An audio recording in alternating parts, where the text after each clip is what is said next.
যুক্তরাষ্ট্র ইসরায়েলের যুদ্ধবিমান শক্তিকেই কি গুঁড়িয়ে দিয়েছে ইরান? এবার তাহলে কি আর মধ্যপ্রাচ্য জুড়ে তাণ্ডব ঘটাতে পারবে না ইহুদিবাদীরা? জানা গেছে পারস্য উপসাগরীয় অঞ্চলে থাকা যুক্তরাষ্ট্রের কমপক্ষে ২০টি সামরিক ঘাঁটিকে ধ্বংস করেছে ইরান। সম্প্রতি যুক্তরাষ্ট্রের MQ-9 রিপার মডেলের আত্মঘাতী ড্রোনকে ভূপাতিত করার দাবিও করেছে ইরানের সর্বোচ্চ প্রতিরক্ষা বাহিনী IRGC, যাতে তেহরান ব্যবহার করেছে দেশটির নতুন শক্তিশালী এয়ার ডিফেন্স সিস্টেম। তবে কি আকাশ যুদ্ধে ইহুদিবাদীদের পরাজিত করতে সফল হয়েছে ইরান? ইরানের ক্ষেপণাস্ত্রের রেঞ্জের মাঝেই রয়েছে মধ্যপ্রাচ্যে থাকা যুক্তরাষ্ট্রের প্রতিটি সামরিক স্থাপনা, এমন ঘোষণা সাম্প্রতিক যুদ্ধের আগেই দিয়েছিল তেহরান। তবে কেবলমাত্র ঘোষণা দিয়েই নিজেদের দায়িত্বের ইতি টানেনি ইরান। যুদ্ধের ময়দানে মার্কিনীদের বিরুদ্ধে তুমুল উত্তাপ ছড়িয়ে নিজেদের সামরিক শক্তির জানান দেয় তেহরান, যার সাহায্যে মধ্যপ্রাচ্যে যুক্তরাষ্ট্রের সাম্রাজ্যবাদকে চ্যালেঞ্জ জানায় ইরান। আন্তর্জাতিক বিভিন্ন সংবাদ মাধ্যমের দাবি, মধ্যপ্রাচ্যের কমপক্ষে ৮টি দেশে থাকা যুক্তরাষ্ট্রের ২০টি সামরিক ঘাঁটিকে সাম্প্রতিক যুদ্ধেই ধ্বংস করেছে তেহরান, যেখানে কেবলমাত্র মিসাইল ও আত্মঘাতী ড্রোন ব্যবহার করেছে ইরানের সামরিক বাহিনী। এদিকে সম্প্রতি হরমুজ প্রণালীর কেশম দ্বীপের কাছে যুক্তরাষ্ট্রের MQ-9 মডেলের একটি আত্মঘাতী ড্রোনকে ভূপাতিত করার দাবি করে তেহরান। মার্কিনীদের ওই ড্রোনটিকে ঘায়েল করতে ইরানের সামরিক বাহিনী ব্যবহার করেছে তাদের বহরের নতুন এয়ার ডিফেন্স সিস্টেম আরাশি কামাঙ্গির, যা যুদ্ধের ময়দানে প্রথমবারের মতো ব্যবহার করেছে ইরান। বিশ্লেষকদের দাবি, ইরানের সামরিক স্থাপনাগুলোতে কয়েক মাস ধরে হামলা সত্ত্বেও মার্কিন ও ইসরায়েলি নতুন আক্রমণ প্রতিহত করার সক্ষমতা এখনও রয়েছে তেহরানের। অথচ ইরানের বিরুদ্ধে সাম্প্রতিক যুদ্ধের সময় ৩টি বিমানবাহী রণতরী পারস্য উপসাগরীয় অঞ্চলে মোতায়েন করেছিল মার্কিন কেন্দ্রীয় কমান্ড, যাতে ছিল ২ শতাধিক যুদ্ধবিমানের বিশাল বহর। তবে শুধুমাত্র সামরিক শক্তির উত্তাপ ঘটিয়েই যে কোনো দেশের বিরুদ্ধে যুদ্ধের ময়দানে সফলতা অর্জন করা যায় না, তা মার্কিনীদের বুঝিয়ে দিয়েছে ইরান। আত্মঘাতী ও নজরদারি ড্রোনের মতো যুক্তরাষ্ট্রের কৌশলগত বিমান শক্তির মেরুদণ্ডকে ভেঙে দিয়েছে তেহরান, এমনটি জানিয়ে ইরানের সামরিক বাহিনীর শীর্ষ কর্মকর্তা ব্রিগেডিয়ার জেনারেল আলী রেজা এলহামি বলেছেন, শত্রুরা MQ-9, হারমিস 900S এবং লুকাসের মতো শক্তিশালী আত্মঘাতী ড্রোনের বহর মোতায়েন করে যুদ্ধক্ষেত্রে আধিপত্য বিস্তারের পায়তারা চালিয়েছিল। কিন্তু ইরানের পাল্টা জবাবে মার্কিনীদের ড্রোনকে ধ্বংস করা এবং তাদের সুনির্দিষ্ট সামরিক লক্ষ্যবস্তুতে আঘাত হানার মাধ্যমে সফল রণকৌশলের কার্যকারিতা দেখিয়েছি আমরা, যার মাধ্যমে শত্রুপক্ষের ড্রোন বাহিনীকে দুর্বল করে দেওয়া হয়েছে। ২ জুন এক প্রতিবেদনে বিষয়টি নিশ্চিত করেছে ইরান ভিত্তিক সংবাদ মাধ্যম মেহের নিউজ এজেন্সি।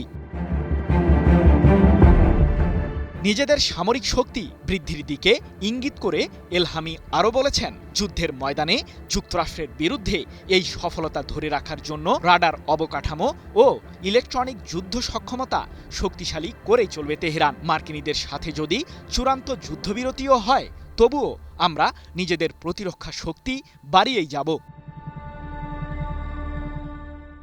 আমি ভরসা রাখি হিরন স্মার্ট ওয়াটার পিউরিফায়ারে। সম্প্রতি জানা গেছে ইরান তাদের 18টি ক্ষেপণাস্ত্র ঘাঁটিকে আবারও সচল করেছে। বিশ্লেষকদের ধারণা, এসব সামরিক কেন্দ্রে কমপক্ষে 1000 ব্যালিস্টিক মিসাইলের বিশাল বহর প্রস্তুত রেখেছে ইরান। পাশাপাশি তুলনামূলক সস্তা, সহজে স্থানান্তরযোগ্য এবং দেশীয়ভাবে উৎপাদিত প্রতিরক্ষা ব্যবস্থার প্রতি ব্যাপকভাবে বিনিয়োগ করছে তেহরান, যার মাধ্যমে স্থির রাডার সিস্টেমের উপর নির্ভর না করেই শত্রুপক্ষের আত্মঘাতী ড্রোন ও যুদ্ধবিমানকে ভূপাতিত করার সক্ষমতা অর্জন করেছে ইরান, এমনটাই দাবি বিশ্লেষকদের। ইরান কি সত্যিই তার সবচেয়ে শক্তিশালী অস্ত্র এখনো গোপন রেখেছে? কেন বারবার বলা হচ্ছে সব তুরুপের তাস এখনো দেখানো হয়নি? মধ্যপ্রাচ্যে উত্তেজনা যখন নতুন মাত্রা পাচ্ছে, তখন ঠিক কি বার্তা দিতে চাইছে তেহরান? ইরানের কাছে এমন কি উইনিং কার্ডস আছে যা নিয়ে উদ্বিগ্ন পশ্চিমা বিশ্ব? আর যদি সংঘাত শুরু হয়, তাহলে সেই গোপন তাসগুলো কতটা বদলে দিতে পারে পুরো অঞ্চলের ক্ষমতার ভারসাম্য? সম্প্রতি এমনই বিস্ফোরক মন্তব্য করেছেন ইরানের খাতাম আল আনবিয়া সেন্ট্রাল হেডকোয়ার্টার্সের deputy inspector brigadier general Mohammad Jafar Azadi. তার দাবি, ইরান এখনও তার সব সক্ষমতা প্রকাশ করেনি, বরং প্রয়োজনের সময় ব্যবহারের জন্য আরও অনেক উইনিং কার্ডস সংরক্ষণ করে রেখেছে। কিন্তু এই বক্তব্য কি কেবল মনস্তাত্ত্বিক বার্তা, নাকি এর পেছনে রয়েছে বাস্তব সামরিক শক্তির ইঙ্গিত? পশ্চিমা গণমাধ্যম ও মার্কিন কর্মকর্তাদের সাম্প্রতিক মন্তব্যের জবাবে আসাদির এই বক্তব্যকে অনেক বিশ্লেষক কৌশলগত বার্তা হিসেবে দেখছেন। তিনি দাবি করেছেন, ইরানের সামরিক উৎপাদন কেন্দ্র এবং প্রতিরক্ষা অবকাঠামোর বড় অংশ এখনও শত্রুদের নজরের বাইরে রয়েছে। তার মতে, ইরানের সামরিক সরঞ্জাম উৎপাদন কেন্দ্র কোথায় অবস্থিত সে সম্পর্কে প্রতিপক্ষের কাছে পূর্ণাঙ্গ তথ্য নেই। অর্থাৎ সম্ভাব্য সংঘাতের ক্ষেত্রে দেশটি এখনও কিছু সক্ষমতা গোপন রেখেছে বলে ইঙ্গিত দেওয়া হচ্ছে। তবে এখানেই সবচেয়ে গুরুত্বপূর্ণ প্রশ্ন, এই উইনিং কার্ডস আসলে কি? সামরিক বিশ্লেষকদের মতে, ইরানের গোপন ক্ষেপণাস্ত্র ঘাঁটি, ড্রোন প্রযুক্তি, আঞ্চলিক মিত্র নেটওয়ার্ক এবং অসম যুদ্ধ কৌশল এসবই হতে পারে সেই তুরুপের তাসের অংশ। যদিও এ বিষয়ে ইরান আনুষ্ঠানিকভাবে কোনো বিস্তারিত তথ্য প্রকাশ করেনি। আরও একটি গুরুত্বপূর্ণ মন্তব্য করেছেন ব্রিগেডিয়ার জেনারেল আসাদি। তিনি বলেছেন, ইরানের সশস্ত্র বাহিনীর জন্য পারমাণবিক বোমার প্রয়োজন নেই, তাদের চূড়ান্ত অস্ত্র হল দেশের জনগণ। এই বক্তব্য মূলত জাতীয় ঐক্য ও জনসমর্থনকে সামরিক শক্তির সমতুল্য হিসেবে তুলে ধরার প্রচেষ্টা বলেই মনে করছেন বিশ্লেষকরা। একই সঙ্গে তিনি যুক্তরাষ্ট্র, ন্যাটো ও পশ্চিমা দেশগুলোর দীর্ঘদিনের চাপ ও হুমকির প্রসঙ্গ তুলে ধরে দাবি করেন, অতীতেও ইরানকে পরাজিত করা সম্ভব হয়নি এবং ভবিষ্যতেও কোনো সামরিক পদক্ষেপ সফল হবে না। তাহলে প্রশ্ন থেকেই যায়, ইরানের উইনিং কার্ডস কি সত্যিই এমন কিছু যা এখনো বিশ্বের অজানা, নাকি এটি প্রতিপক্ষকে সতর্ক করার জন্য কৌশলগত বার্তা? JBS holdings limited. যে উত্তরই হোক, একটি বিষয় স্পষ্ট, মধ্যপ্রাচ্যের বর্তমান পরিস্থিতিতে ইরানের এই বক্তব্য নতুন করে আলোচনার জন্ম দিয়েছে। আর তেহরান যখন বলছে সব তাস এখনো খেলা হয়নি, তখন বিশ্ব নজর রাখছে সেই অদেখা কার্ডগুলোর দিকেই। কোন সমরাস্ত্র দিয়ে মধ্যপ্রাচ্যে থাকা যুক্তরাষ্ট্রের প্রাণকেন্দ্রে আঘাত হেনেছে ইরান? দেশটির প্রতিশোধমূলক হামলায় লন্ডভন্ড পারস্য উপসাগরীয় অঞ্চলে থাকা যুক্তরাষ্ট্রের পঞ্চম নৌবহরের সদর দপ্তর বাদ যায়নি কুয়েতে অবস্থিত মার্কিন সামরিক বিমান ঘাঁটিও। হঠাৎ করেই মার্কিনীদের বিরুদ্ধে এভাবে গর্জন কেন দিল ইরান? তবে কি বিশেষ অস্ত্রের উত্তাপ ছড়িয়েই যুক্তরাষ্ট্রের শাসকের বুকে ভয় ধরিয়ে দিয়েছে তেহরান? জানা গেছে, 1000 ক্ষেপণাস্ত্রের বিশাল বহর প্রস্তুত রেখেছে ইরানের সামরিক বাহিনী। যে কোনো মুহূর্তে পূর্ণাঙ্গ যুদ্ধ শুরু হলেই মার্কিনীদের ঘায়েলে ছুটে চলবে ইরানের শক্তিশালী মিসাইলের বহর। প্রশ্ন হলো, কতটা ক্ষতির মুখে পড়েছে মধ্যপ্রাচ্যে থাকা মার্কিনীদের সামরিক স্থাপনাগুলো? কূটনৈতিক তৎপরতার আড়ালে ইরানের বিরুদ্ধে আগ্রাসন চালিয়েই যাচ্ছে যুক্তরাষ্ট্র। হরমুজ প্রণালীর দখল নিতে এখন যেন মরিয়া হয়ে পড়েছেন মার্কিন প্রেসিডেন্ট ডোনাল্ড ট্রাম্প। তাই তো বৈশ্বিক এই জ্বালানি রুটটি দিয়ে চলাচলের সময় ইরানের একটি জ্বালানিবাহী জাহাজকে লক্ষ্য করে ৩ জুন গভীর রাতে ক্ষেপণাস্ত্র হামলা চালায় মার্কিন কেন্দ্রীয় কমান্ড। আর এতেই ক্ষতিগ্রস্ত হয় ইরানের ওই তেল ট্যাঙ্কারটির ইঞ্জিন। তবে যুক্তরাষ্ট্রের এমন আগ্রাসনের জবাব দিতে যে ইরান মোটেও দেরি করে না, তা কড়ায় গণ্ডায় মার্কিনীদের বুঝিয়ে দিয়েছে তেহরান। হরমুজ প্রণালী দিয়ে জোরপূর্বক পার হওয়ার চেষ্টা করছিল পানায়া নামে যুক্তরাষ্ট্র ও ইসরায়েল সংশ্লিষ্ট একটি জাহাজ। তবে বেশি দূর আগাতে পারেনি ইহুদিবাদীদের ওই জ্বালানি ট্যাঙ্কারটি। ইরানের সর্বোচ্চ প্রতিরক্ষা বাহিনী IRGCর ছোড়া ক্ষেপণাস্ত্রের সামনে নিজের গন্তব্য পরিবর্তন করতে বাধ্য হয় জাহাজটি। কিন্তু এতেই পরিস্থিতি শান্ত হয়নি। ইরানের কেশম দ্বীপের দক্ষিণ অংশে থাকা IRGCর একটি যোগাযোগ টাওয়ারকে লক্ষ্য করে হামলা চালানোর দাবি করেছে যুক্তরাষ্ট্র। আর এতেই তেলে বেগুনে জ্বলে ওঠে ইরানের সামরিক বাহিনী। তেহরানের পাল্টা প্রতিক্রিয়া ঠিক কতটা ভয়াবহ হতে পারে তা হয়তো ধারণাও ছিল না মার্কিন প্রেসিডেন্ট ট্রাম্পের। কুয়েতে থাকা মার্কিন সামরিক বিমান ঘাঁটি আলী আল সালেমকে লক্ষ্য করে বেশ কয়েকটি মিসাইল ও আত্মঘাতী ড্রোন দিয়ে হামলা চালানোর দাবি করেছে আইআরজিসি। তবে সবচেয়ে বড় হামলাটি ইরান চালিয়েছে বাহরাইনে থাকা যুক্তরাষ্ট্রের ৫ম নৌবহরের সদর দপ্তরকে লক্ষ্য করে। ৩ জুন এক প্রতিবেদনে বিষয়টি নিশ্চিত করেছে ইরানের রাষ্ট্রীয় সম্প্রচার মাধ্যম প্রেস টিভি। কিন্তু কি আছে যুক্তরাষ্ট্রের ৫ম নৌবহরের সদর দপ্তরে? বাহরাইনের রাজধানী মানামায় অবস্থিত যুক্তরাষ্ট্রের এই সামরিক স্থাপনাটি। জানা গেছে মার্কিন ৫ম নৌবহরের সদর দপ্তরে রয়েছে প্রায় ৮,০০০ সেনা। এছাড়াও শত্রুপক্ষের ক্ষেপণাস্ত্র হামলা ঠেকাতে মার্কিনি ওই সামরিক স্থাপনাটিতে মোতায়েন আছে যুক্তরাষ্ট্রের তৈরি শক্তিশালী রাডার ব্যবস্থাও। বিশ্লেষকদের ধারণা, মার্কিন সামরিক বাহিনীর প্রতিরক্ষা কাঠামোকে ধ্বংস করতেই এমন পাল্টা হামলা চালিয়েছে ইরানের সর্বোচ্চ প্রতিরক্ষা বাহিনীটি।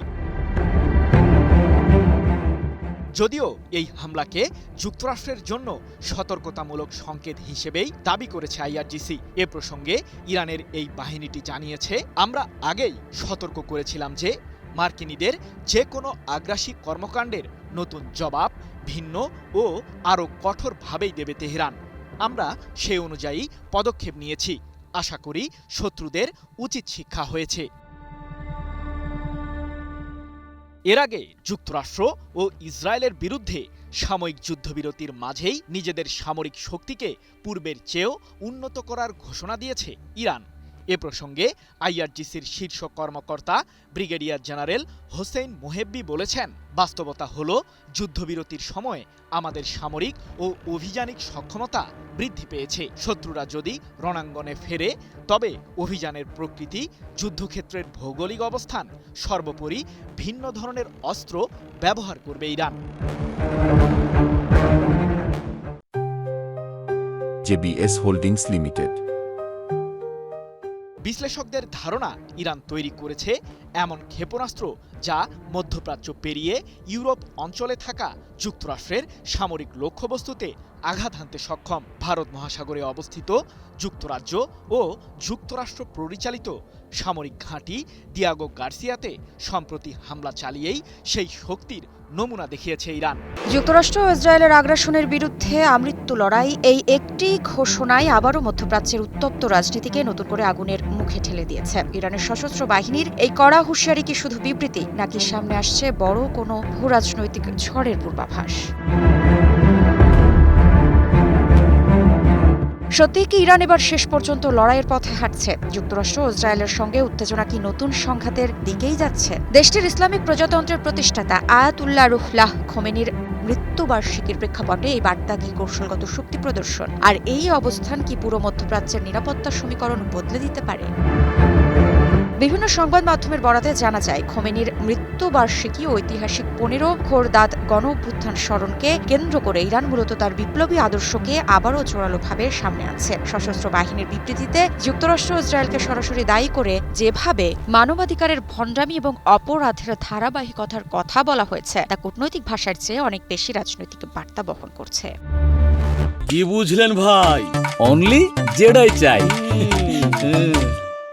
বিশ্লেষকদের মতে আমৃত্যু লড়াই এ ধরনের ভাষা শুধু প্রতিরক্ষা নয়, বরং প্রতিরোধের দীর্ঘমেয়াদী কৌশলগত অবস্থানকেই ইঙ্গিত করে। এতে করে ওয়াশিংটন, তেল আবিব ও তেহরানের মাঝে চলমান উত্তেজনা আরও তীব্র হওয়ার আশঙ্কা উড়িয়ে দেওয়া যাচ্ছে না। এখন প্রশ্ন একটাই, এই হুঁশিয়ারি কি নতুন সংঘাতের শুরু, নাকি পুরনো বৈরিতার আরেকটি কঠোর অধ্যায়?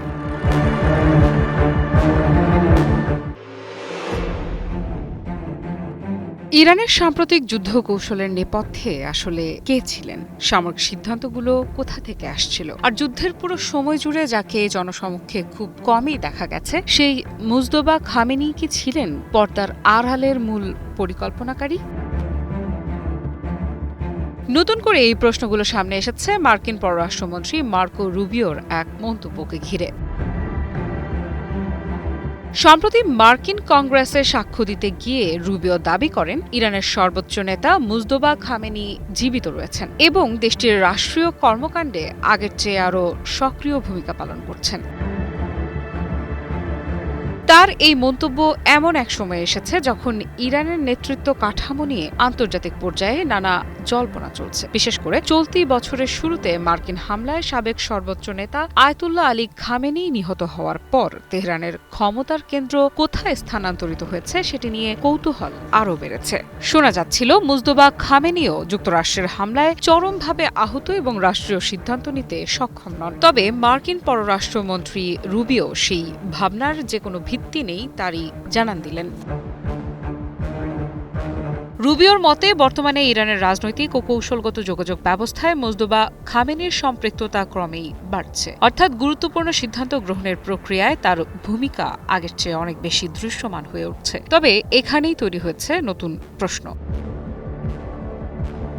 কারণ সাম্প্রতিক মাসগুলোতে মুজতবা খামেনিকে জনসমক্ষে খুব একটা দেখা যায়নি, কিন্তু একই সময়ে তার নামে প্রচারিত বিভিন্ন লিখিত বার্তা নিয়মিত প্রকাশ করেছে ইরানের রাষ্ট্রীয় গণমাধ্যম।